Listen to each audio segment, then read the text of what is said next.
for the brain experience. Yes, it does. They say that, not always. So they gave me contacts first, and they said it's not exactly like this, but and I was like, I'm hoping this is going to work because then a glass is free, basically. Yeah, and it has it? Yeah. Okay. Yes. So when you meditate, you shift? Sometimes, if I look at something long enough, otherwise I'm just gazing without focusing. Yeah. But when we do these, or sometimes I'll just walk through the gallery and then I'll go, wait a minute, it's doing the thing. And like no one else would be able to see that, but I'm in here like doing a little weave. Yeah. Well, it's great. So, I'm your side, so I can see up close, okay, and then, so when I'm doing composition work, I just have to back up 5 feet, and I'm like, all I can see is general shapes. Exactly. So it's really easy to And depending on the size of your studios, I don't know how far away you can get from something. Because we had a visiting, an artist, we had an exhibition, it was in the first few months of 2020, and so when everything was just starting, everyone was starting to disappear, nobody was going out in public very soon after that. But Beatrice Modesta, and she had worked very large on the pieces we had here. And she said that her studio was long and narrow. So it wasn't until they were installed here that she could step back and go, oh, okay. Wow. Wow. So, anyway. That always is a challenge. And work always looks a little different in every space it is. Right. I don't know if you found that, but yeah, it really is affected by the space. So this and then there's kind of a hope. Yes. You're looking at it from the close perspective. You're like, I really hope this translates to a room that is much bigger than my garage. Yeah. But I do hope people get close enough to see. Someone did say, is that like a string connecting? Yes, you're seeing it. Yeah. So anyway, we're glad you're here. Thank you. Thanks for everything you've done on this. Looking forward to it. Nice to meet you, Nice too. to meet you.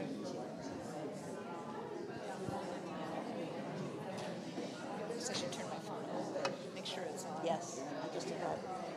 Silent. Okay. I'm going to actually turn mine off so it doesn't vibrate. Okay, done.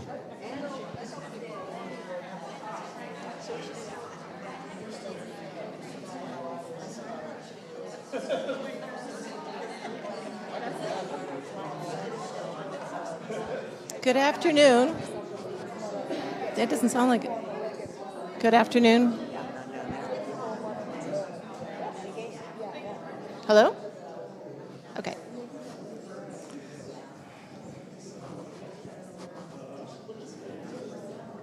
Good afternoon, everyone.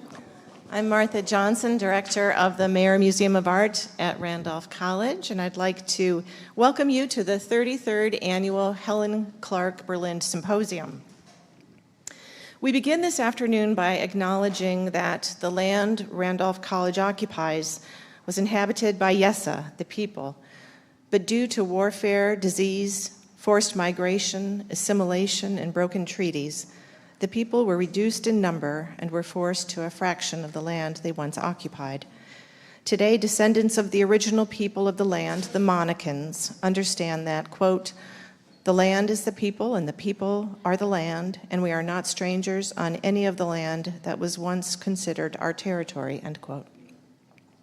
They are not relics of the past. They live among us, and we honor them. The Berlin Symposium is always held in conjunction with the college's annual exhibition of contemporary art. The first annual opened at the college in 1911. It is the longest-running series of original exhibitions of contemporary art staged annually by an academic institution. Before we get started, I would like to thank Mary Gray Shockey, class of 1969 and former trustee, who has generously supported every annual since the 100th, including this, the 113th annual exhibition, Vita Wild, Contemporary Wildlife Art. On the occasion of the 80th annual exhibition, friends and family of Helen Clark Berlin, class of 1958, established a symposium in her honor, which would expand and extend the educational impact of the exhibition. We are indeed fulfilling their intent today as we are honored to host the artists and educators you see before you. Unfortunately, Tammi Hanawalt was not able to join us today. Late Thursday, she broke her arm badly and it will require surgery on Monday. We spoke yesterday and agreed it made sense for me to step in as moderator. We are all very sad about this. Dr. Tammi Hanawalt is curator of art at the National Museum of Wildlife Art in Jackson Hole, Wyoming, and arguably in that role is the leading expert on this kind of art. She graciously sent me her introductory remarks and the questions she'd intended to ask. I will introduce our panelists, read her statement, and then say a couple things about how the show came to be, and then get into our discussion. We will end our panel conversation at 2 o'clock, and then open for a Q&A for another 15 to 20 minutes or so. Following that, we invite you to stay for a reception and casual conversation with the artists as you enjoy the exhibition with newfound insights.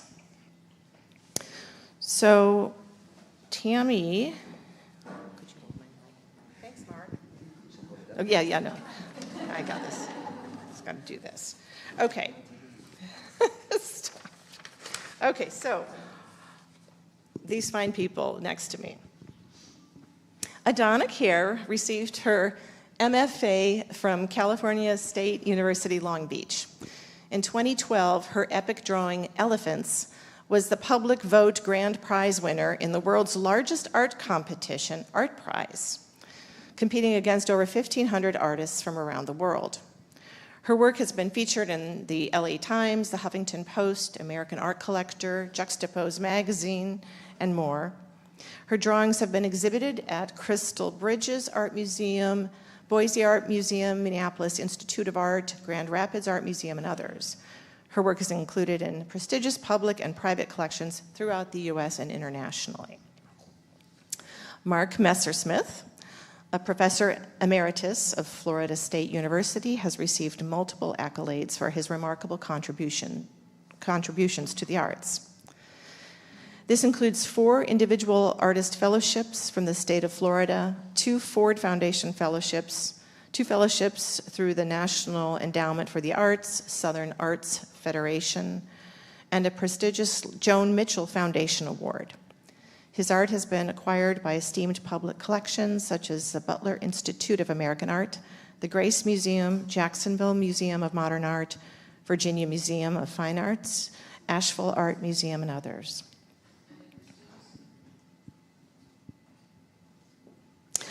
After attending the School of the Museum of Fine Arts, Boston, Shelley Reed, at the end there, lived abroad, immersed in the study of art, setting the course for her future work. A painter who uses art history as a point of departure, Reed is represented by the Sears Payton Gallery in New York and Los Angeles, Carol Corey Fine Art in Kent, Connecticut, and Visions West Contemporary in Montana and Colorado. She is a 2-time Pollock Krasner Foundation grant winner and a 2023 McDowell Fellow. Reed's work can be found nationally in public and private collections, including the Art Institute of Chicago, the Museum of Fine Arts Boston, Columbia Museum of Art, the Rose Art Museum at Brandeis, and the National Museum of Wildlife Art. And I don't think I'm the only one here who was gobsmacked by what she's done on that wall back there. If you, sorry, okay. So,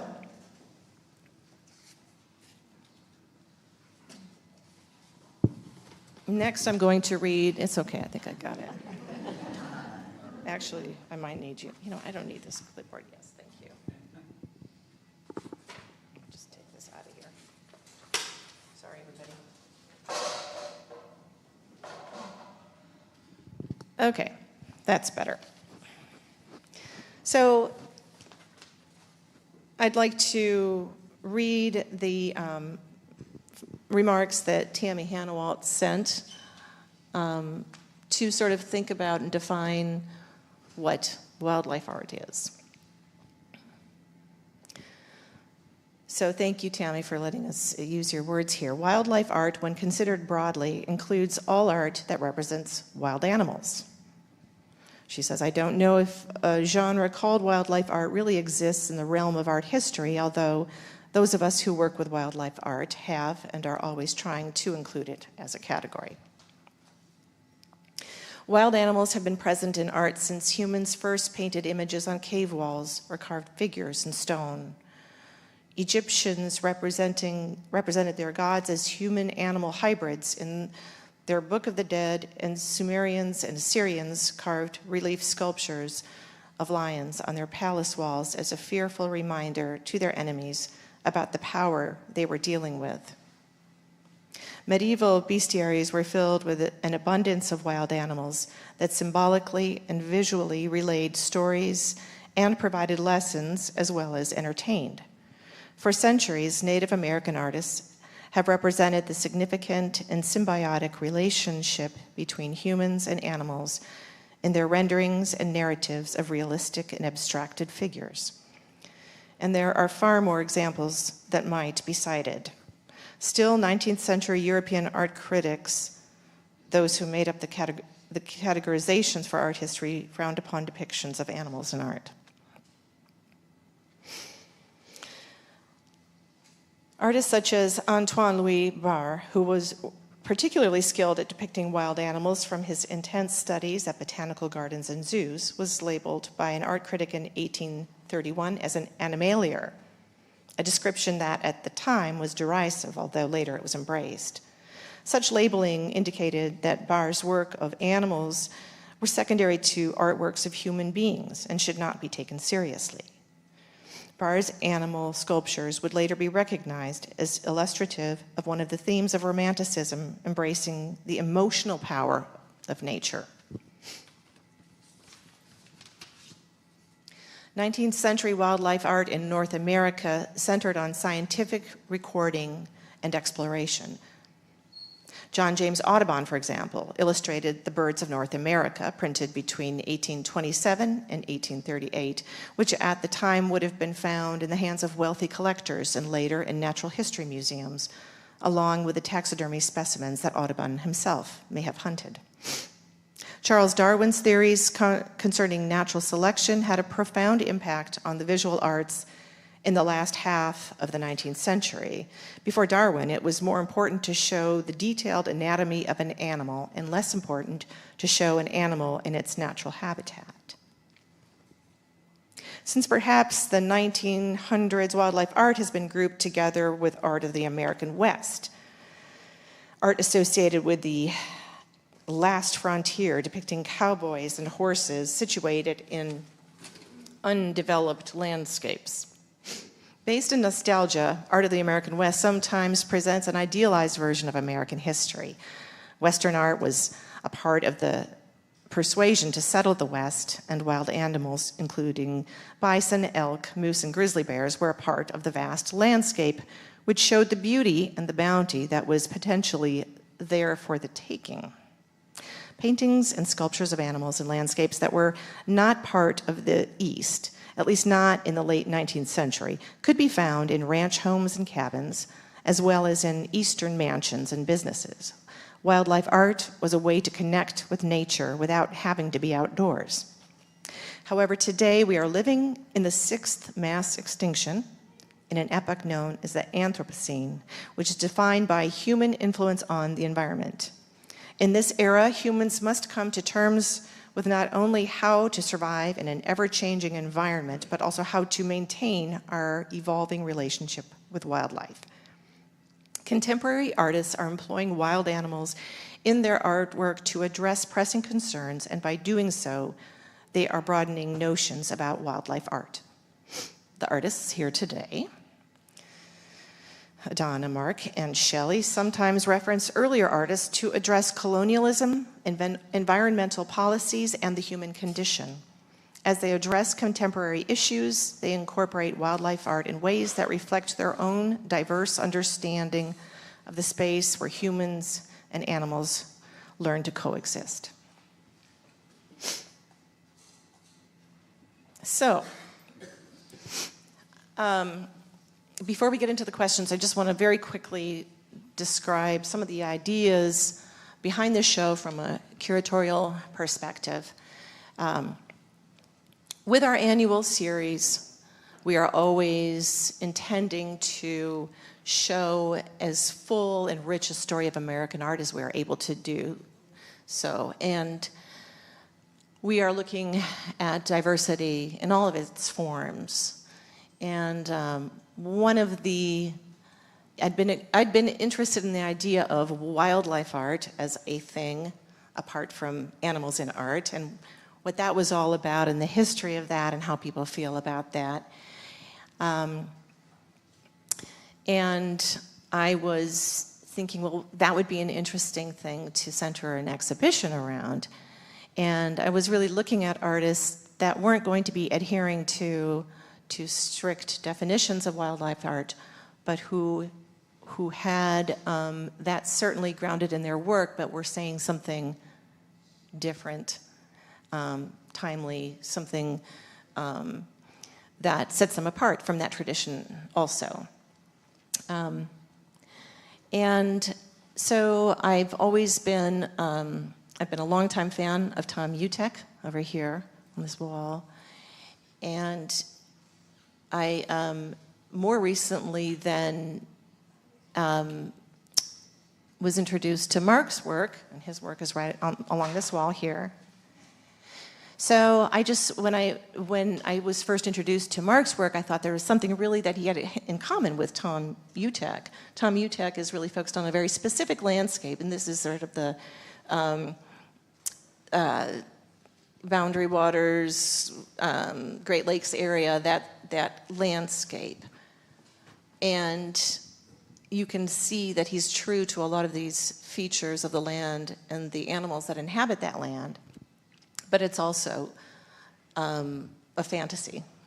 It's also a lot of fiction woven into it. And when I saw Mark's work, I thought, well, he's doing the same thing, except he's doing it in the South. He's doing it in Florida. In many ways, I saw a connection between their work. And I thought, well, wouldn't these have a nice conversation with each other? So, and then Mary Shockey, who has been a great supporter of this series, is also very good at trying to connect people to one another. And she has a strong relationship with the National Museum of Wildlife Art in Wyoming. And she said, you know, you should talk to the folks there, and you would, you know, and see what happens. So this is one of the things that happened from that. So I got to meet Steve Siemens, the director of the museum, and then, of course, through him, Tammi Hanawalt. And then Tammi, in turn, understood very well what we were trying to do with this show and introduced me to Nathan Laramendi, who I have to thank profusely for helping me with identifying other artists in this show. Shelley and Adonna, two of them, and Johnny DeFeo, and Visions West Gallery in Denver, and there are two Visions West galleries also in Montana. And just a wonderful roster of artists doing incredible, unique work with wildlife influence and where wildlife is present in their work. So you should go to their website and then go to their galleries and then buy artwork from them. But anyway, Nathan Laramendi was really a great advisor for this. So that's kind of how this all came together and the thoughts behind that. It's been such a pleasure to spend time with these three people. And we're going to, we determined that there's just way too much to talk about, as usual. But we're going to jump right into the questions with the one, the first question being, wildlife art. How do you see your work fitting into that? Do you see your work fitting into those descriptions that we just talked about? How do you feel about your work being described that way? What does that mean to you? Tammi had said to one of you that, or to all of you maybe, that she has found so often that artists do not want that label. So let's start with that, shall we? Okay, who wants to go first? Okay, I'll go first. When I think about the description of my work as wildlife art, I'm good with it. I've never really subscribed to anything, you know, there's, in life and everything, we always be put into categories. And I've always struggled describing my artwork to people because they're like, "You're an artist, what do you do?" And I'm like, "Oh, animals." And then they, like kind of tied together, and then they do these things, and then it's kind of about life, and then that's a lot of words to describe, So I'm okay with it. Animal art, wildlife art is kind of what I would say, but I am aware of the connotation maybe in the fine art world that they're like, "Oh, that's interesting. That's an interesting choice." But the description itself it doesn't matter so much to me. So I've been labeled as a lot of things: fine artist, and illustrative artist, an illustrator, not an artist, not an illustrator. And over the past 25 years of showing, I've just kind of been thrown so many labels that I'm just like, that's fine. It's good. At least we're talking about it, right? At least if I'm being asked a question, somebody's interested. So I feel like that's a win on some level. But I do know what she's talking about when they say there's like almost like we want to be as valid as the figurative world. There's always like, look at me.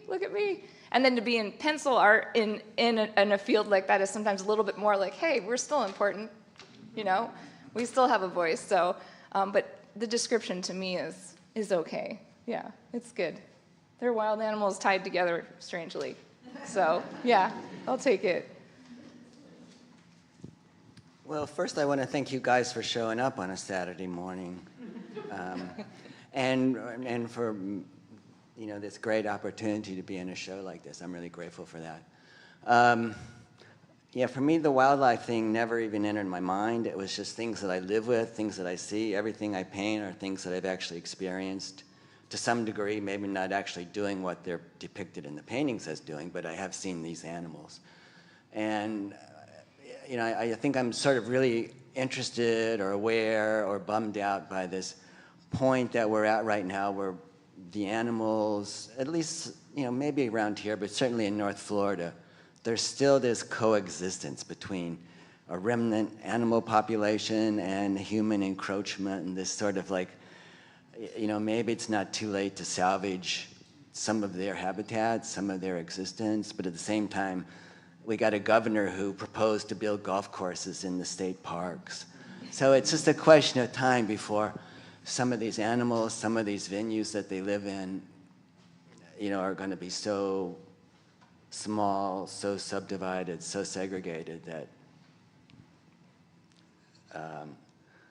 it kind of makes me sad in a weird way. And I don't want the paintings to be sad. I don't want the paintings to be preaching about environmental doom. But I think that's what kind of generates me to keep making paintings. It's just my own concern, sadness for the state of things. But don't let me bring you down. I enjoy painting, I enjoy carving, I enjoy squirting glitter on things. So maybe that's my own mental salvation. So I agree. I think this is such a great show, and I'm so honored to be with these artists and so grateful to the museum and the college. And so I think when people have the title wildlife artist, they're trying to do something specific in their paintings, showing wildlife art and the natural element. I don't really feel like I'm doing that. I actually think about wildlife art a little bit differently. I feel we're all on a continuum, right? We all started from wildlife art. In fact, when I paint cows, I actually looked up the history of where cows came from. And it's really just a question of domestication, and domestication for a purpose, which is usually our need.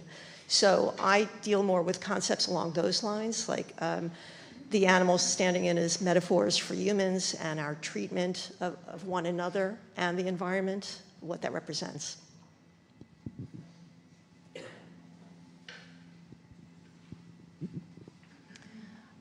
Could we talk a little bit about process for each one of you? Because each one has a very unique approach, and I think everyone's interested in hearing about that. So let's. Should I start with that? Okay. Alrighty. So when I got out of our art school a very long time ago, I was taught how to paint, but the bigger question of what to paint, I had a lot of trouble with. And I was, I actually trained as a colorist. I was splashing a lot of color around. But I didn't feel I had anything personally important to say. I didn't have any big statement. And I was living in England at the time, in London, and I was going to art museums and really delving into art history. And I saw a painting, George Stubbs' painting, who painted a lot of hunting scenes, and there was a little dog in a big pack of hunting dogs, and it really struck me that it sort of deserved its own image. It was, in this pack, but it was looking right out at the viewer. So I painted this dog on a huge, not really huge, but like a 6-foot painting. I limited my palette. I did it in black and white. And for me, that was the beginning of this process. So I look at art history. I used to, before the computer was here, I would just spend many hours in libraries looking through black and white books and then taking Xeroxes of images that felt important to me and relevant to today. And then I would start collaging those images together to make a new narrative. So it had to be an image from art history that maybe meant one thing back then, 300 years ago, but still felt to me that it had a contemporary message for today. And, and so I would build a new story around that. Oh, okay, so process, I think of it in 2 parts. I'm so literal. I'm like, do you want to know how I made this? Like, what is my physical process? And then the thought behind it. So there's like the 2 elements. And we had a really fun breakfast this morning, and we talked, I talked a little bit about, in school, in art school, I actually went to school as a biology major because I wanted to do something with animals. And then I switched to art, and I call it the reverse intervention by my parents. And I was like, I'm going to do vet or biology or something, so I can make a living. And they're like, well, you should really, think about art. And I was like, huh. I know this conversation went very different for many, many people. And so I did. I chose to do art. And then I get to art, and I was like, I realized it wasn't like when I was a kid where I just drew what I wanted. It was like, these are your projects. You do your projects. You do good. And I was fine. I did great. And then it was my last semester, the last couple weeks of my last art class in 6 years of undergrad. And the head of the art department was the professor for that class, and I did fine. But there was like no spark. There was nothing. And he just looked at me one day and he said, I've had you in my classes for all this time, and you're never really hit. I know you're capable of something, and you just doesn't feel like you're getting there. And then he did the thing that changed the trajectory of my entire life, or that part of it, and he just said, what do you want to draw? And I realized in all of these years of education, higher education, nobody asked, what do you want to draw? What speaks to you? And all of a sudden, the people pleaser in me was like, oh, and I just blurted out, I want to draw animals. And he said, okay, you've got an A in my class, draw animals. Last project, just draw animals. And I was like, that's it? He's like, that's it. Draw animals. And boy, did I draw animals. And they just kept coming. And then school was over, and they're like, congratulations, you're done. And I was like, but I just figured something out. So then I had to wait 6 months, reapply, and then I got into grad school. But that was the start of this series. But then looking back on it, as a kid, I was still doing this. It was just, I was given permission to start again. And I guess we all have different roads. Some of us need permission, and I needed permission at that point in my life to do this thing and then take it from there. So to go into the whys, I mean, this is just a story of life. It's just translated through animals over decades and decades of drawing them. They are people, they are events, they are the connection that we all share with each other, the connection to the natural world, which I think so much is overlooked, and we feel separate. We talk about the city, and then going to nature, that we are these 2 separate elements, but everything about us is connected to our world and our environment and our plants and our animals, and they are connected, and we are connected with our experiences as human beings and our loss and grief and happiness. And so to me, it's life, chaos, absurdity, beauty, tragedy, and just the absurdities of life all tied in and physically tied together. And then process, wise, I use a sock, and I use carbon pencils and an eraser, and that's how I do these.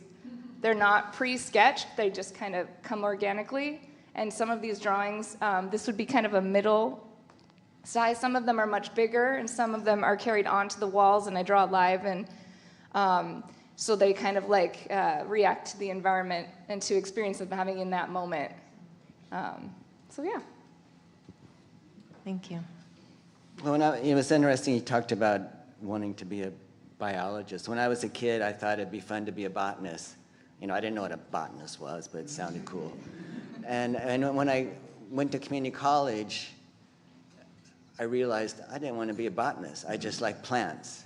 And I think that kind of is how I approach animals in painting. I'm not trying to be a naturalist. I'm not trying to be an ornithologist with the birds, but I just like painting them so much. And I don't know how all this ties together, but I'm one of the people in the world who don't have a cell phone. So there's something kind of Luddite about me, I think, that wants to avoid that world. So with the paintings, I think what attracts me to them is that you have your fingerprint on that canvas, and it's just oil paint. It's just dirt with some oil in it, like cavemen used, on a piece of cloth, with a stick with some hair in it. You can't get much more primitive than that. So the materials are so simplistic, but the opportunity is so vast in what you kind of create. Nobody looks at those and I hope says, oh, that looks like oil paint on cloth. I hope you see, oh, that looks like some crazy damn bird or some trees on fire. And that, I think, is for me the power of what painting can be. It convinces you of whatever it wants to convince you to be.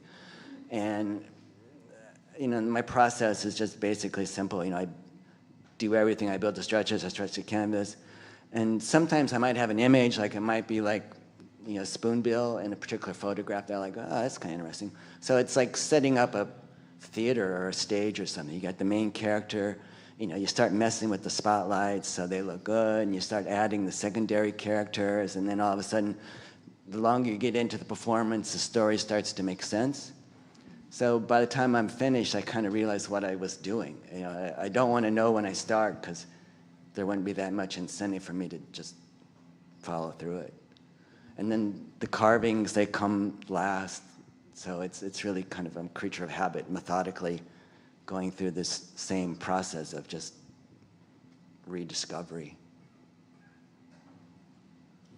Can I make a comment on that, Martha? Yeah. What Mark just said. I mean, you have 3 artists here who work at sort of an unusual scale, right? We work really big.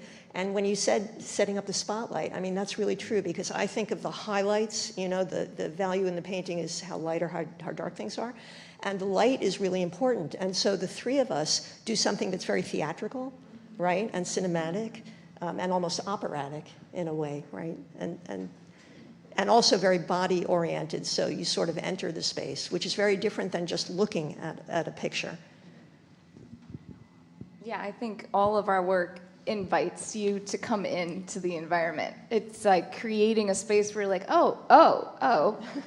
And I think of it a lot when you're just sitting out in the grass and you look at the grass, and then you see a leaf, and then you look, and then there's a bug, and then you look, and then there's a trail of ants, and then you look.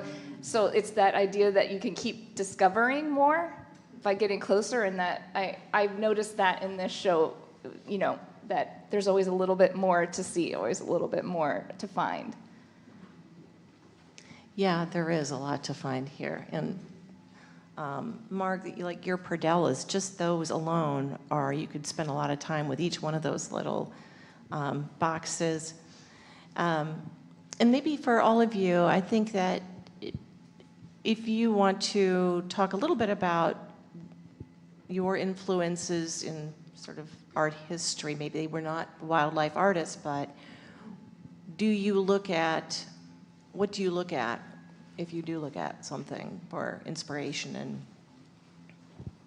Yeah, I tend to probably look backwards. I don't really necessarily paint the past, but I'm always interested in a lot of those artists and formats from the past. So particularly, I've always been interested in manuscripts, medieval manuscripts, and books of hours and altarpieces, not because I have any religious conviction, probably quite the opposite. But I like the format, and the boxes, the shelves on the bottom of the paintings, they've sort of evolved over time from what were called predellas, which would be on large altarpieces. There'd be a series of small paintings across the bottom. They would add a little more narrative content to what the large panel was about. So I sort of like that format. And then they've just evolved eventually into three-dimensional objects and carvings and a shelf. So, you know, again, it's that sort of looking back at structures, formats, and again, the books of hours. I don't know if you're familiar with some of those, but they're incredibly beautiful. They're small, best pigments artists could buy, glowing gold backgrounds, but at the same time, there'd be a saint who's on fire or having his skin peeled off. So I like that contrast between, you know, the really, really, really beautifully ornate things, and at the same time, the thought that maybe the world is not that happy of a place. So, you know, that's probably one of the overriding influences. I mean, there's tons of artists that you can name. I mean, you got a nice example of one here, Ryder. I've always enjoyed his paintings. That's kind of a beautiful little one you have in the collection here. So it's kind of eclectic who I like, but you know, I'm all right with that. Okay, so this is an interesting question because I'm a little bit squirrely and I was as a kid too. And I think my biggest thing that I was fascinated with was the old encyclopedias of the just enormity and the variety of animals and plants. So we get those little field books, and it's like the 15 types of acorns found in Southern California, and the 16 types of finches. And I was just fascinated with those, and I would just go through those like catalogs of, and I would draw those animals, and I would start piecing them together and imagining what would happen if these two birds were one, and then if this bird and this squirrel were, what environment would they live in. So I was just fascinated early on by the cataloging of animals. Of course, the Audubon and all of that, I loved those. And then as far as any other art, it was in college where I felt a huge connection to an artist, not at all related to what I want to do, but Hieronymus Bosch. I had an art history teacher, and all of a sudden I turned the page and I'm like, what is this? This is chaos, and I love it. And it was like the first time I felt something towards a painting. And I felt like an immediate connection. I was like, this guy wants to draw weird stuff, and he was alive in a time where religious art was the thing, and it just felt like he was just so creative and really kind of scary and spooky and dark, but fascinating, and I felt like you could get lost in the paintings, and it just spoke to me. I think those would be my main things that just brought, like, when I had a connection with other artists. I love that, and I totally agree. So I'm interested in artists who back then were sort of exploring their world. So I have a series now that I'm painting of piles of market scenes from the 16 and 1700s. And so back then they were pulling things out of the ocean that they didn't know exist, were like miracles of the sea. And it was all about abundance. It was all about what the earth had to offer. And now, of course, those images mean something totally different. So I'm really looking at artists who were thinking about the world that they existed in back then, and what that means today. What kind of scale are you working in right now? Me personally? Yeah. Are you doing another one of these?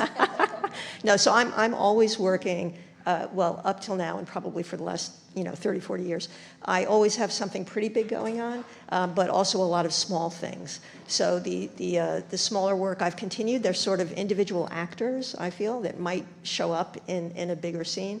And also, I think it's easier to establish a one-on-one connection with someone who is just looking directly out at you.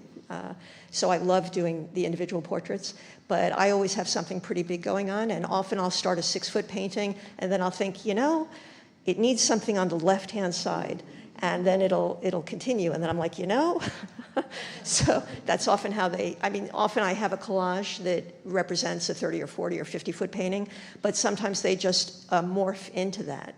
And I think I could just end up doing one painting, for the rest of my life that just keeps adding on. I was going to say, when you said that, I work similarly with the large panels where it's like a continuation of the next one. Yeah, and that idea that I work in mural size, and then I also do small works too, and it's like I'll pick and choose. I'm like, this guy needs more attention. I'm going to single him out and do him one, but then I'll do the same. I'll do a small drawing. I'm like, this guy deserves, 6 feet, so I'm going to take him out and then work on him on. So I like that similarity there. I get that. So you will all work on more than one thing at a time, all three of you? Pretty much stick to one until maybe it's 95% finished. And then, but if I'm not working on something, I kind of start going a little nuts. So I have to have something going on, whether it's painting or carving, but it is like 95% maybe when the painting is almost finished before I'll start thinking about something else. I admire that. Also, your paintings have so many different elements. I've that never been admired before. Whoa. Yeah, I can't. I will take it to the point where I think I know what I'm doing, then I'll get distracted and do something else, and then a deadline will come up, and then I'll be like, I need to finish that. So I need external forces sometimes to force me to finish a drawing. So I wanted to also point out the other artists in this show. There are 9 artists featured in Vita Wild. Johnny DeFeo's paintings are over here on the first bay. And Lauren Strohacker created the wolf and the bear, and she does really amazing work and video and projections, and you should check her out. We have John Hitchcock on the far end, Francis Hines and Travis Walker here.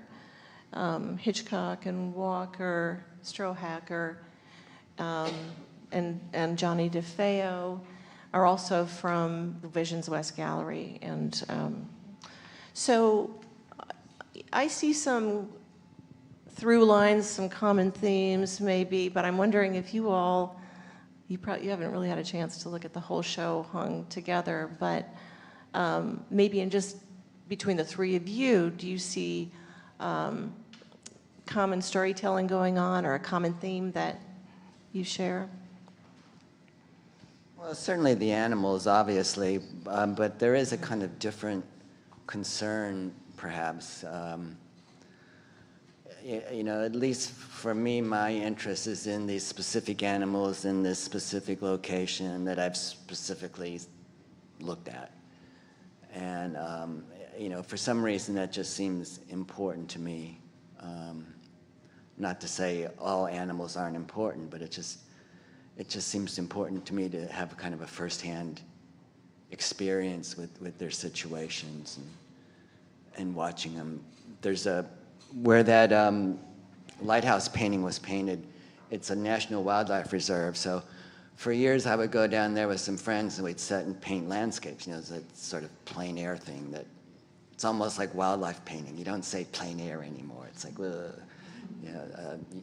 but it was something I did because I enjoyed it. And one time was down there and was painting away, and just over the top of our head, an osprey flew over with its fish in its talons, and about 3-4 seconds later, an eagle flew by, chasing the osprey, trying to get the osprey to drop that fish, easy pickings.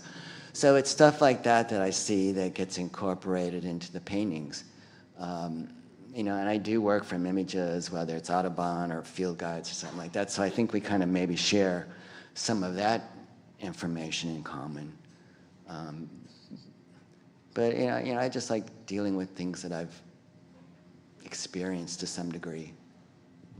So I think one thing, it's obvious we share the animals. We all do the animals at relatively life size, which isn't always true. But I think what's really wonderful about this is how you have 3 artists who use similar imagery radically differently. I see radical differences rather than similarities, right?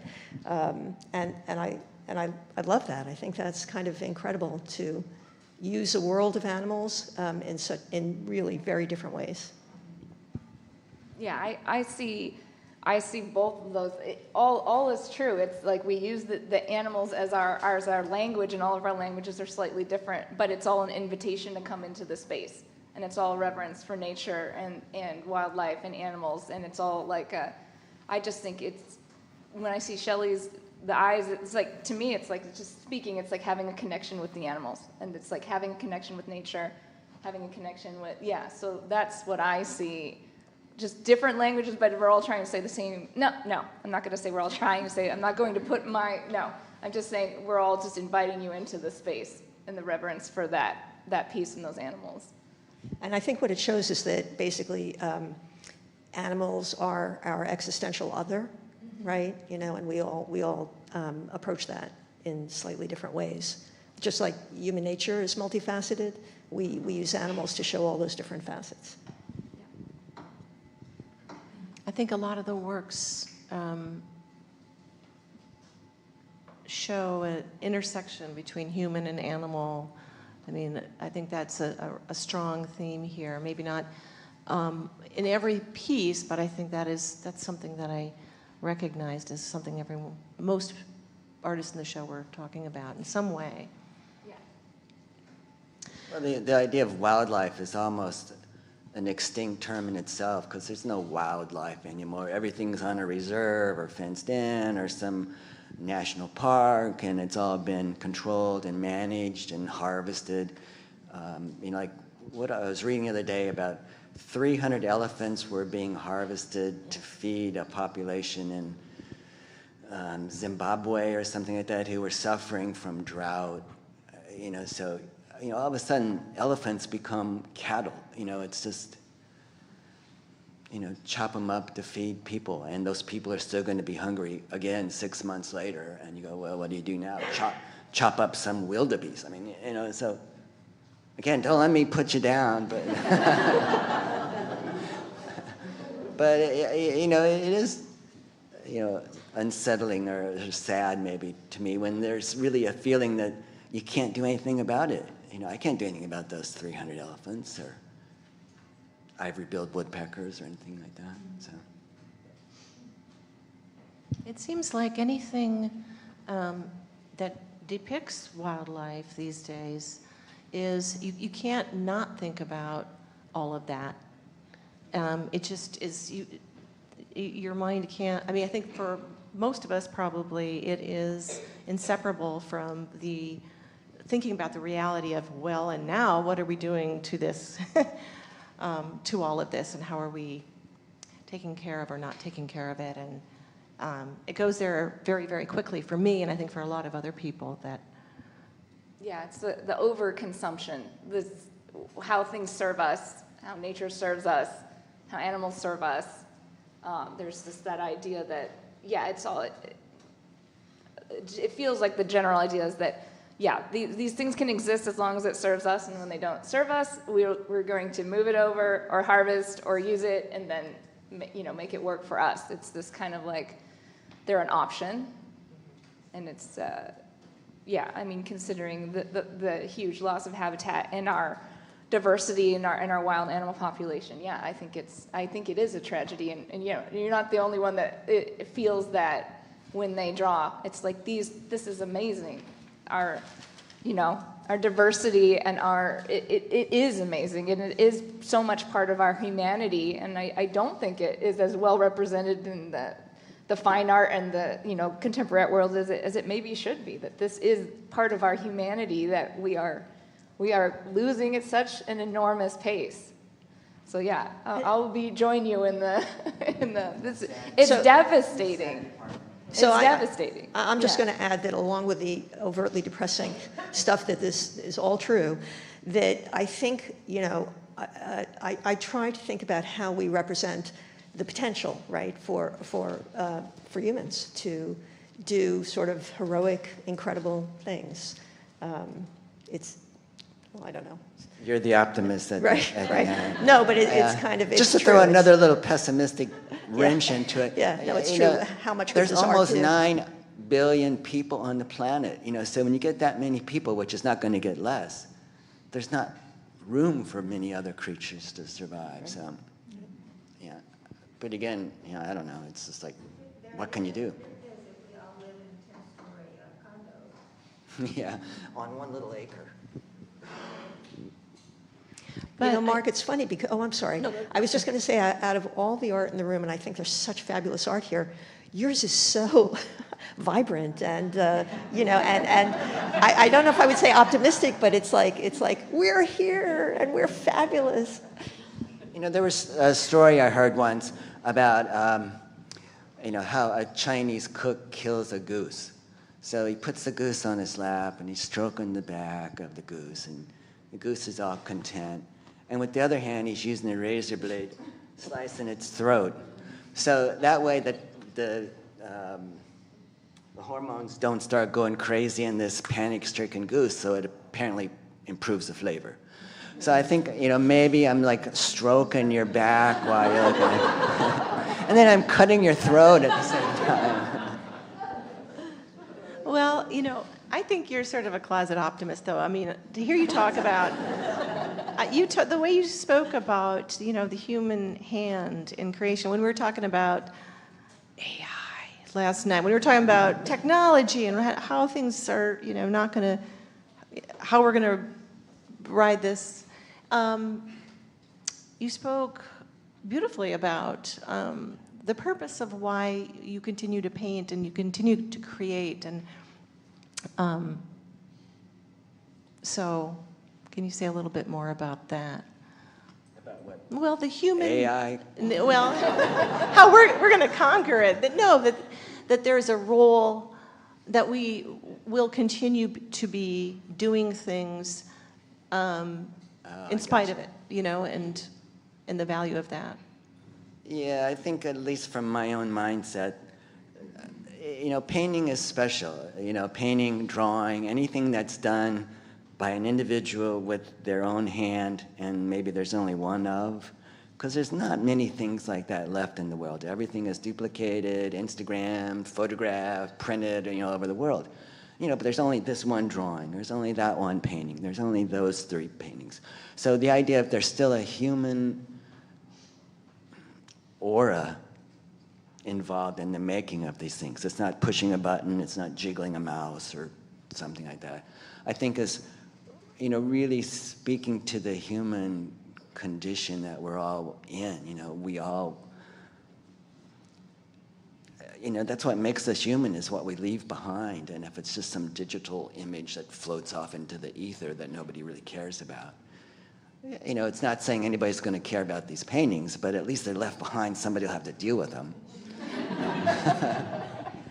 But the idea of a human being making something anymore starts to become almost a novelty. It's all, made on some machine by the bazillions and shipped across the ocean in a big cargo boat and shipped across the country, and there it is for 25 cents at Walmart. Is that optimistic or? Oh yeah, that's great. Yeah, that is actually quite okay. optimistic. I don't even know anymore.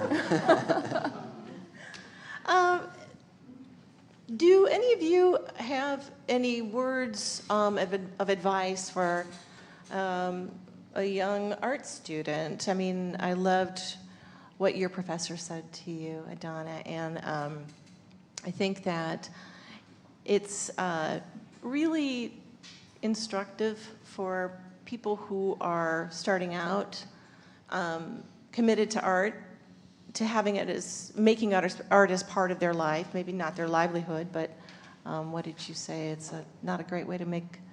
Yeah, the professor, you don't really remember too many things your professors say to you. Usually they're just harping at you and you go, okay.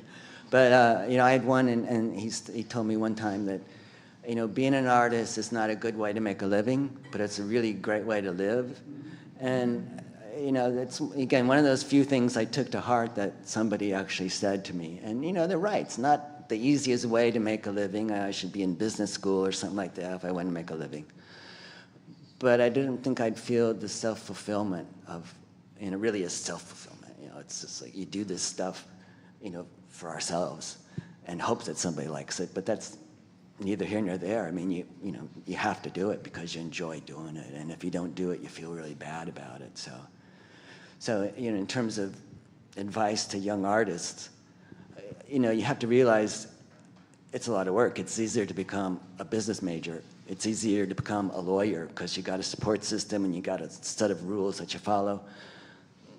With being an artist, you're just out there breaking the rules and hoping that, it's okay, or at least that someday somebody will understand it.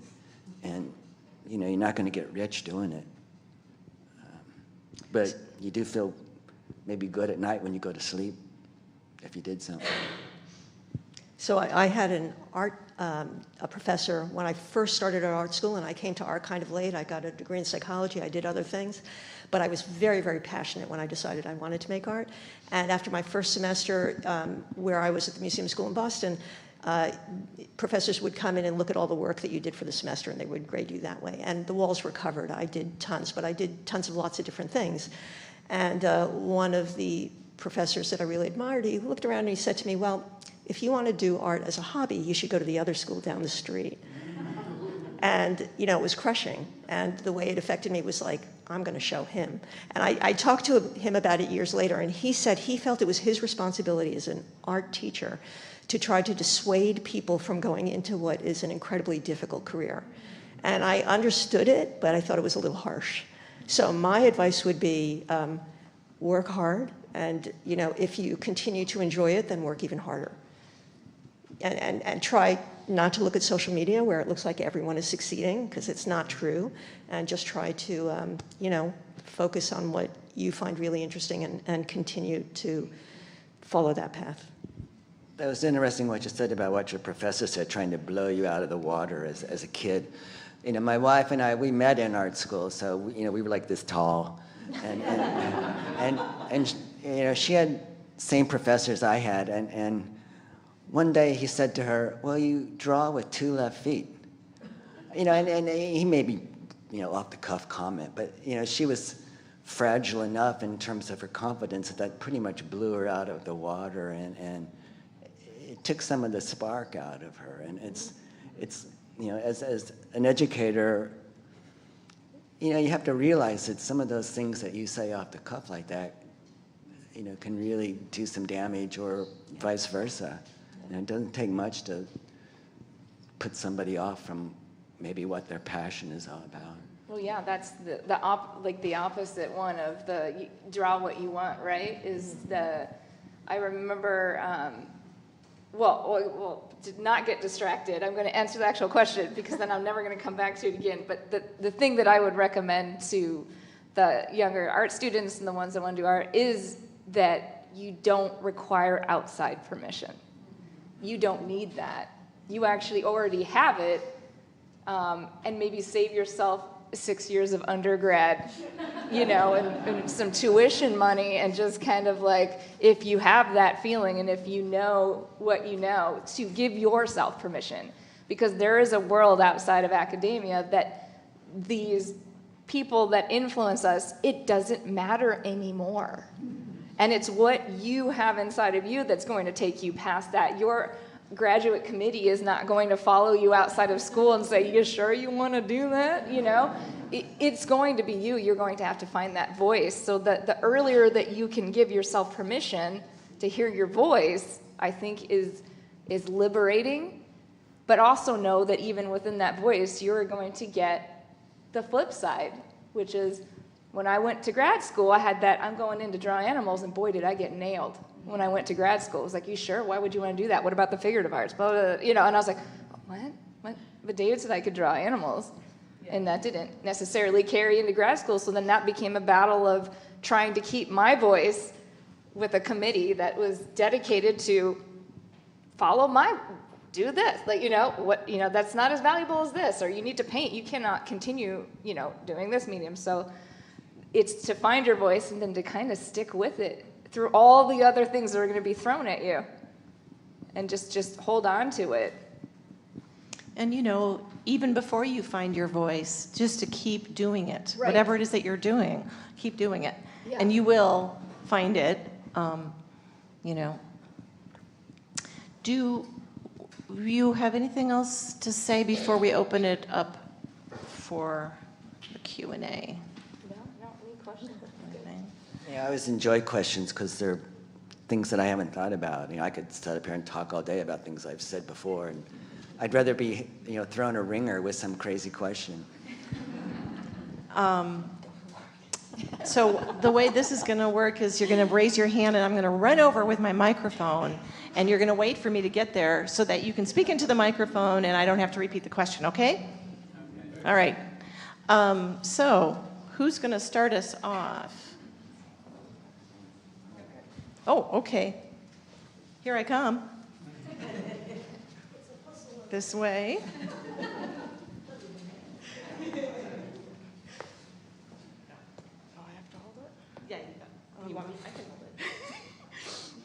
Concerning the drawing on the back, do you ever keep track of like the number of pencils that you use? Oh, that's a good question. I was just talking about. So I did not for this piece, but I look at my voice carries. I didn't even need this microphone. So this piece, I can't give you an accurate number, but I have an accurate number for the elephants piece that won Art Prize in 2012, and that was like 300, and that was about 20 feet long, and this is about 12 feet long, so like half. Maybe. Do you work down to the nib? I mean, how can you? Okay, yeah. So I don't like to waste anything, and each one of those pencils is like $4. So, I like shave it down. Like when I can't hold it anymore, I had those pencil extenders, but that does not work for me because I always lose them because the ADD is strong in me, and there's probably 30 in my studio, and I can't find them when I need them. So then I chop them up, and I use them as dust. And then that's how I set the tone in the back with the leftover dust from the pencils. Or I give them to kids that have little hands. Next question. Oh.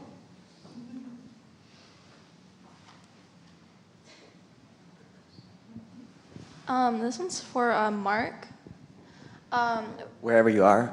Hi. I'm on the side of the pillar. Hello. With the 3 paintings, are they set in like the same place or just like generally the same area? Yeah, I'd probably say generally the same area, because none of them are really specific places. I mean, maybe perhaps other than the lighthouse painting on the right. They're environments that I've seen, and it's interesting how we see the landscape and nature anymore. It's usually through the window of a car. So there's always an element of maybe these are some places off the side road or something that you wouldn't notice, unless you were really, really looking at something, whether it's an animal or a forest fire or logging truck or something like that. So I couldn't really say any specific location. In the second painting, why did you put bottles in the tree? What was your thought process with that? There's a history in the South of African Americans using these bottles in trees. They would put lard around the opening in the neck of the bottle and stick it on a tree. So the idea was that evil spirits would be attracted to this colorful glass, go over to look at it, slip on the lard, get trapped in the glass, and then you'd be free from evil spirits. So, I sort of like that idea of they're evil spirits. At the same time, there's these beautiful bottles. So again, maybe it's that contrast thing that I like. I think maybe when I was younger, I enjoyed painting still lifes, so maybe there's some left over from looking at a bottle and painting it. But yeah, a lot of those things are just open for interpretation. I mean, not everybody knows about a bottle tree. They might ponder about it anyway. Thanks. Do you want to just hold it? Yeah, I got you. Well, it's for all 3 of you, actually, but the reason I want to ask this question is because my mom is also from Northern Florida, so these paintings feel kind of like home to me. I really feel a lot when I look at them. So I was wondering, what do you guys feel when you look at your own work? It's the greatest thing ever made.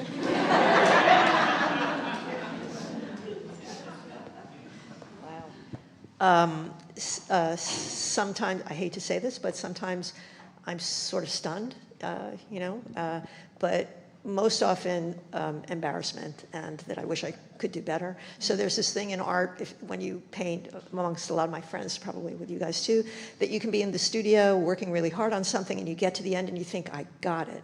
And then you come in the next day and it's like, what was I thinking? So it's, but I hope that just, for me, that just leads to doing better the next time.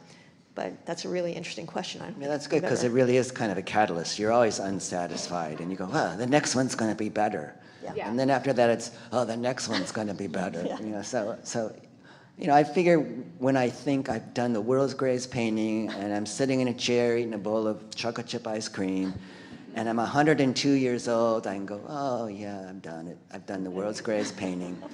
And now I can just relax. You know, but until then, I want to keep trying to make the world's greatest painting. Yeah, I have a similar experience. It's like you pour all this time and energy into it, and I always feel like I just missed it. Like I just missed the point. Like I couldn't quite put on paper what I'm trying to say. And so, yeah, and then I'm like, next time, I'm going to do better. Next time, it's going to make more sense. And it's not like brain surgery. I mean, you can make a mistake and nobody dies. So you always got a second chance. That's a win. That's a win.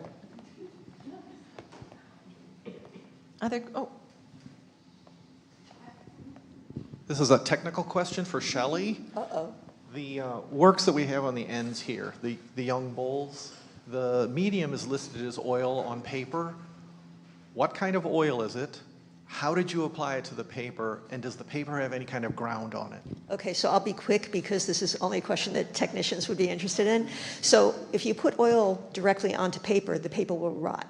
It's a really serious problem. So there's a company called, I'll say it in English, Arches, but it's a French company, so Arches, and they make paper that is treated with a product similar to gesso, but it's a clear product and it's put into the paper as the paper is being made. And it's beautiful paper. It has deckled edges, which if you look at the paper, you'll see that it's handmade paper on a screen. It's not cut from big sections. So beautiful paper. But while it's being processed, the fibers are put in something that protects it from the oil painting, so that's great. But I do work on larger paper that is watercolor paper, and so I have to protect it. So I actually draw the image out first, and then I'll gesso it 3 times with a clear gesso, which is a pain in the neck, and I wish I didn't have to do that, but great question. You have to protect even canvas. You have to protect anything from oil paint. And how are you applying the oil? Oh, I'm sorry. That's such an interesting question. How do you think I'm applying it? I don't know. The reason why I ask is because the blending of the tones are so smooth, and the transitions are so gradual, and I can't see any brush marks. If I was looking at it from across the room, I would have said it was a lithograph, but it's not. So that's why I'm a little curious. Is like, how are you putting it down on the paper? Right, that's great. So when people see my images in print form, they almost always think they're photographs, which which is fine. I can't do anything about, or drawings. So there's this thing called a fan brush. It's a brush that looks like a fan, and the bristles are put in very thinly. So instead of it being a thick brush, it's a very, very thin brush. And then when you put on the paint, one of the last things you do is you blend. You blend it. People use different kind of brushes to blend, but it's really just a technical thing. And so in the same way that I don't use color, I don't use texture. So I love color and I love texture, and I have that up in my home, art of my friends. But for my own work, I try to remove those sort of seductive elements that are traditional in art to focus a little bit more really on the psychological image, the narrative that's going on. Thank you. That was a little more than you asked, but.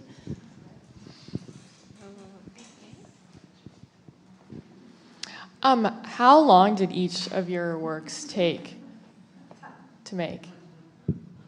Yeah, mine probably take about a month, maybe 3-4 weeks, something like that. Certainly most of the time is spent with the painting, and then it might take 2 days to do the carving on top, and another 2 days for the box on the bottom or something like that. So it's fairly quickly. That's why they're piling up. This one was up in my studio for about a year, but it's not what I worked on exclusively for that year. So when you work this large, I get distracted easily, and I start working on other drawings, and then so I have sometimes up to 12 to 13 drawings going on consecutively in the studio at any one time. So similarly, I have several things happening at once, and the painting like that took about 2 years, but I did many things in between. Something like the portraits on paper, I have to finish them in a day, because once the paint dries, I can't continue it, so I have to, because it's on paper, it absorbs differently. And the little one, the little canvas would take something like a week. My other question, if you could describe your work in one word, what would it be? Or these paintings, at least. That's a tricky question because none of us are sort of minimalist artists, so it's hard to boil this craziness down to one word. Maybe for me it might be like eccentric, I guess. Good as any word. For all three of you, I'd say the one word could be striking. That's a good word too. I don't know if I'd say it about myself. Oh, striking. I was going to say, hopefully, effective. Oh. Brilliant. I can't do one word. That's like the hardest question. I speak too many words to describe one word. So I got nothing. I got nothing. I can't. You win. I was going to say fun. You could say fun. I have this one drawing called The Pool Party, and it's a whole bunch of zebras and tigers falling from the sky into the water, and they've got arm floaties on. And everyone's like, this is the most fun I've ever seen. And I'm like, it's about us all dying in a mass flood from the icebergs melting. But good. But if you read in just a little bit deeper to some of the other stuff going in, from afar, it kind of looks like all these weird animals like having like a fun time in the water. But I'm like, they're actually drowning, everybody. They're dying. So no. I mean, not that's more of a, but yeah, I can say this particular one, yes. This one actually is about just interacting and being fun without so much other things like sewn into it. Let me ask you a question about that one behind you. Mm-hmm. How did you determine when you're finished? Oh, deadlines. Yeah. Usually external forces come into play when things are finished for me. Yeah. I don't know how to not keep going on a drawing. So what I'll do is when the deadline hits, I send it off, and then sometimes when it comes back and I put it back up, I'll start working on it again. So then the key now is to just keep them wrapped up so that I keep moving on to something else, or else I'll just keep going back in. Let me ask a general question. Does anybody ever paint aquatic animals? Or fish, wildlife? Fish? Aquatic. Oh, yeah. Aquatic? Yeah, and a lot of my drawings, just not this particular one. And I have piles of dead fish. But I do some occasionally. I'm not sure if the bear painting in the front has an underwater scene, yeah. But I don't go snorkeling or scuba diving. I just kind of make it up. Especially in Florida, you don't go swimming with the alligators out there. I have a question for all three of you. When you're in that creative process, when you're starting a new work of art, do you do it in an environment that's completely silent, or are you listening to music? And if you're listening to music, what type of music are you listening to get the juices flowing? Oh, my world is never silent. I have a 15-year-old, and I have, a variety of dogs. Right now I only have one, but I had up to 3, and if I was fostering one more, 3 cats, 2 bunnies, and a horse that lives right by my studio. It is never quiet. I think if things went quiet, I would be able to draw. I just listen to music, or I don't watch it, but I watch a show that I've seen about 50 times in the background just for like noise, and then that's my preferred way of doing it. Maybe if my life wasn't so chaotic, then I would do something else, but that's how I get my environment ready to work. I sort of like relative quiet, or at least relatively few disturbances or interruptions. So I don't have a cell phone, so I'm not mucking with that thing all the time. I don't answer our landline because I just don't like talking on telephone. But I do listen to like Pandora, so until you get tired of a certain genre and you go, oh, I can't stand this anymore, and you find something else. So, there is something playing in the background just to, I don't know. And I probably couldn't even say what it was. It's just almost like white noise in a kind of strange way. So I think we're all giving, in a way, the same kind of answer. I used to listen to music quite a lot, but I would take too many dance breaks. So now I listen to books on tape, and usually I listen to books that I would never normally sit down to read. So it's genres that I can just. But I think the point is that I don't know about you guys, but I have a very loud negative voice. I'm my biggest critic. So if I'm painting and I'm not listening to something else, then I'm listening to myself saying, nope, you know, or so I need something to help me shut that off, to distract me from criticism. We're going to do one more question on this side of the room, and then I'll come over there, okay? Being so like experienced as artists and like the level you guys are at, do you guys like ask other people for like input, or are you like, that's not helpful? You know, that's a good question coming from academia. It's a weird world because when you're in school, everybody's just jumping at a chance to critique you. You know, tell you what to do or tell you how bad it is. And then when you get out of school, all of a sudden you realize, you know, most of the world doesn't care. You know, nobody says that's, you know, they might say it's good, but nobody really gives you any useful, insightful suggestions. And, you know, maybe that's as it should be, you know, in a strange way. But, you know, to make your answer short, I guess, you know, nobody really makes suggestions, maybe too much once you're out of school. Yeah, I have a small group of artists that I've met over the years that I respect, and instead of giving each other opinions on our artwork, we tend to motivate each other and say, hey, do you remember when you felt this way? And like when we're in, and it's more of like a, like supporting each other, because we all go through our ups and downs and health problems and family life, and where our art will, you know, go up and down, and it's more of like a support group of people that help you remember the things that you were passionate about, and it kind of be like, when I got out of the hospital, I had friends go, hey, remember how you felt?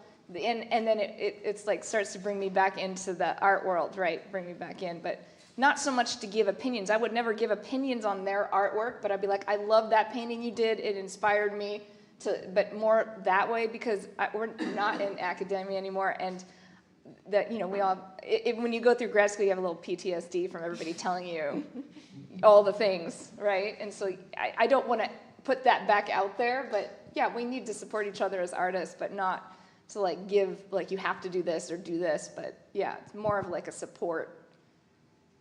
So I totally agree, and when I got out of art school, we started some crit groups where people would get together and we would meet every month or so, someone would show their work and we would give feedback on it.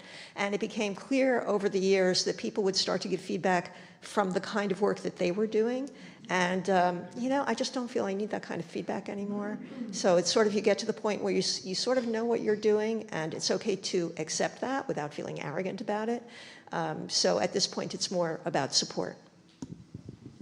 You know, let me get this young lady over here. She has a really, really important question. So I have a question for all three of you. I was wondering what your favorite piece of artwork you've done so far. That's a good question. Got a favorite piece of art so far? Favorite so far? So far, for me, it would be the elephants piece, which is my big mural. It was just a really interesting time in my life, and it had to do with family, and it was from a dream that I had about elephants. Like, I legitimately woke up and I dreamt about elephants and how they love and respect family and how that feels, and it was right when I became a mom, so it just like was in my soul, and so I started this drawing called Elephants, and that's probably the most pivotal drawing in my life. That one, so yeah. My favorite one is the one I'm just about finished right now. You know, when I get back home, I'm probably going to finish it up 2 or 3 days. So, you know, I think it's always a good thing when your favorite piece is the one that you've just finished. You know, it might not last very long and you go, oh, it's not as good as I thought, but, you know, it feels kind of good to get to a point where something's finished. You go, oh, I feel good about that one. Yeah, and I agree with Mark. I should say this piece right here. But I have a market series going of, and it's the dead fish painting. It's about half the size of that one, and it's a table just packed with fish and seals and stingrays and octopi, and they're kind of all looking at you, you know, and they're leaping and jumping, and to me it just says a lot about, you know, where we are and the beauty of the world and the sadness that it's so much is disappearing.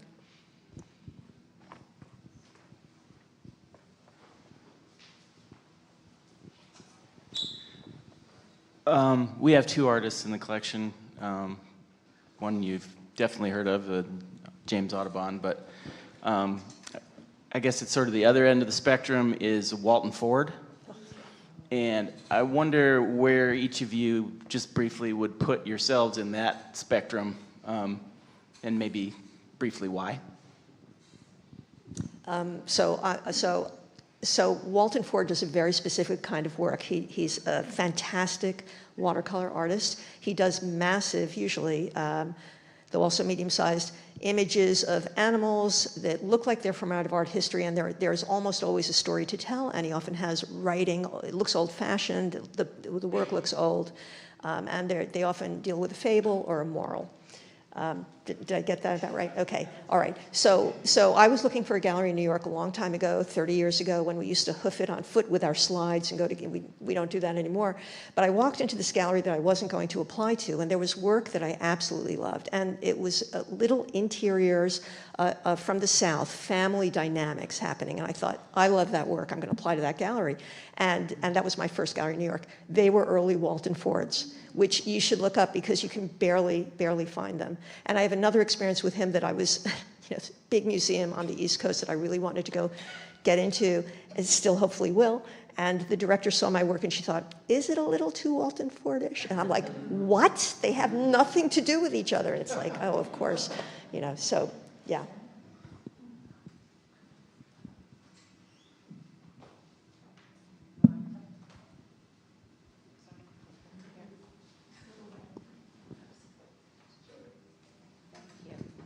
A little while ago, I believe someone asked you, can you hear?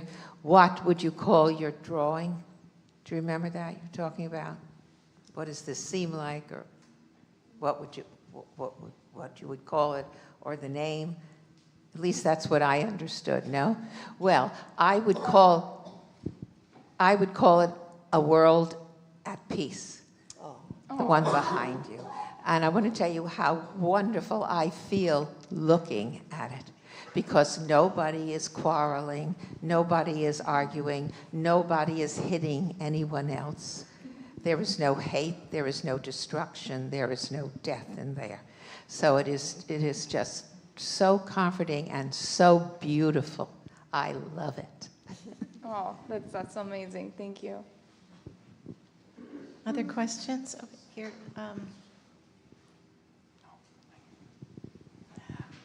Yes, I don't have a question. I just want to tell you how I have reacted to this. Before I go to bed, I have a routine to prepare myself for sleeping.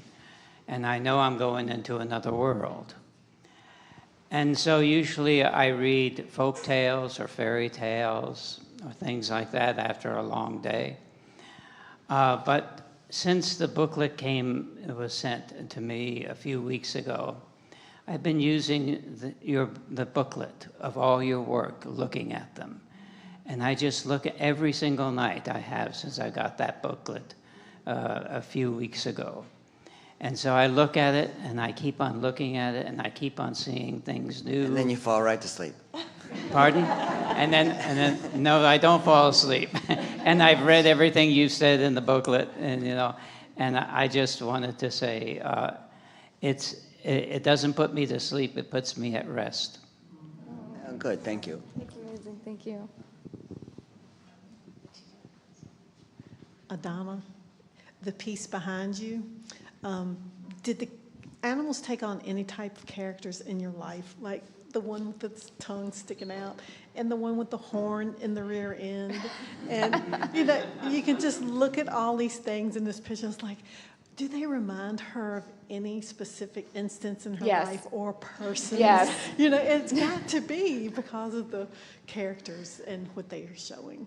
Yeah, they are. And in part of my process for the animals, I mean, I live in Southern California right now. I don't have access to these animals. Usually like a raccoon, a skunk, and a possum, and some coyotes. That's the extent of what I can see kind of on a daily basis. But these animals, a lot of times humans pose for them. So my daughter, my boyfriend, neighbors, somebody, I walk out in my front yard, and if I see my neighbor costume, I'm like, hey, what are you doing? 15 minutes in my studio. Come, act like a bear.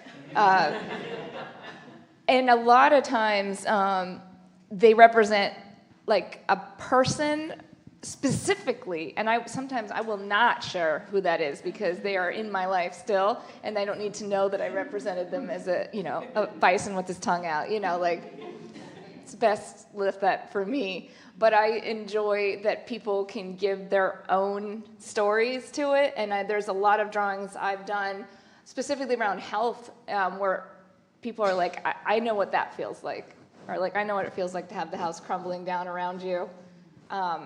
And to assign their own. But yes, a lot of these are real people, real animals, real stories that are in there. And it's like I can read it like a diary.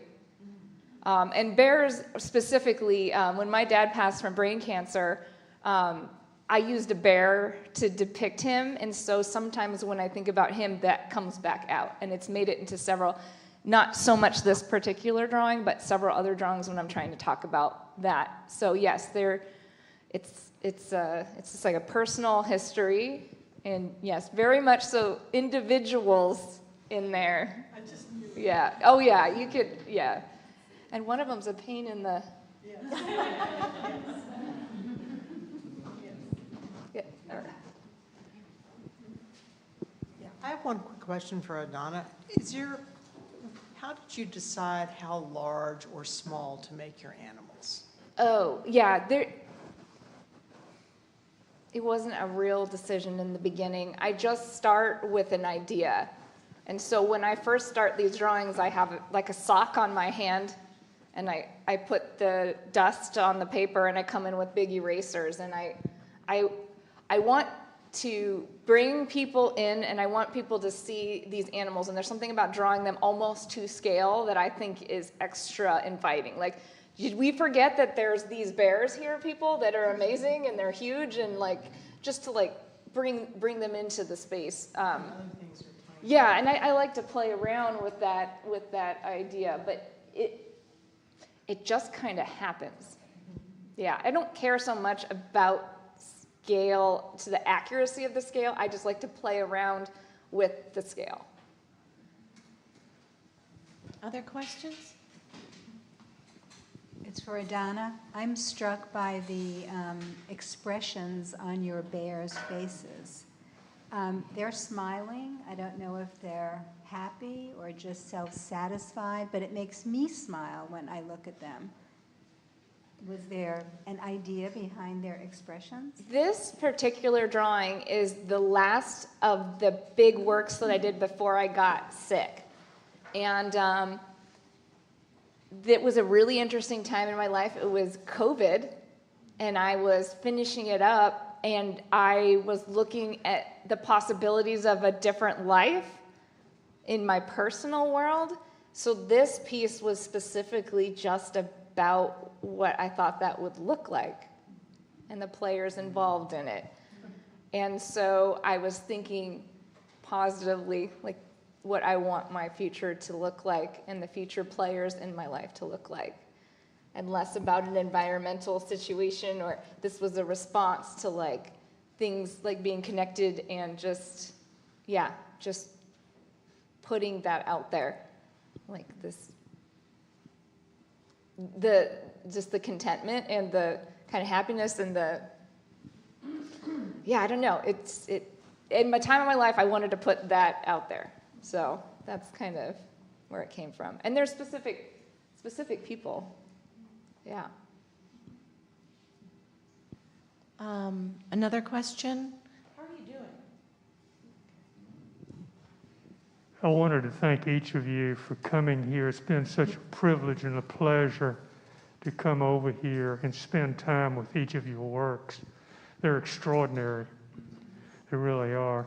And I'm glad to see more and more of wildlife work being accepted in the mainstream of fine art. For too long, when I first got into it 55 years ago, and too many curators and dealers and critics, it was looked down upon.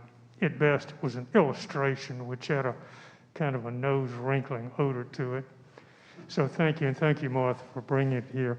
Mark, I had a quick question, two parts to it. One, do you do any preparatory drawings And two, your work seems to be so layered and complex. Do you do layering? And if so, do you use a quick dry medium? I guess the answer to both those questions is no. I'm not very good preconceiver, either in a process or in a narrative. So, I'll just start. Sometimes I'll just start making marks on a canvas. And, it's the same brain making the marks all the time. So you tend to find the same characters over and over again. So I start, working maybe again with the main character, and then maybe the sky starts to suggest a time of day or time of night. And then that starts to lead to the coloring and temperature and mood of the rest of the painting. So, at least for me, I like to work that way, not knowing where I'm going, nature of my life, I guess. And you just see where the story ends by the time I'm finished. And what was the second question, or was that both of them? One more time? It looks like you're doing a lot. It looks as if you do a lot of complex layering. Maybe not. But if you do you use a quick dry medium before you work over the next layer? Yeah, the only reason it looks layered is because I tend to change things a lot because I make mistakes I don't like. So you go, just paint over it and paint it again. So again, I'm sort of, it's easy enough to wipe that out and get rid of it. But I sort of like that as this residue of the history of the process of a human making bad choices. And then painting over them again until you finally get to a point where you can live with it. I think art is one of those things where your mistakes are your style, and that varies from person to person. So I tend to make a lot of mistakes that I can live with. I don't know if any mistakes in these, though, because I would just go crazy trying to get that level of perfection and clarity and smoothness. But I think that's what makes art interesting, is because you get these variations on what people are comfortable with in terms of their own mistakes. I think we're going to have to stop here with this part of the program. Please do stay for casual conversations. Please enjoy the exhibition. We have a reception here, so thank you so much. Well, and thank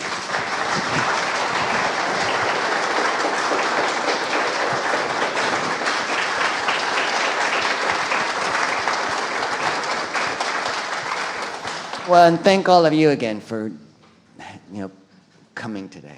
I just want to say thank you. This is such a special thing to be up here, and I really feel honored and grateful you guys spent time out here with us, and so thank you so much for coming. A total treat. Thank you for being interested.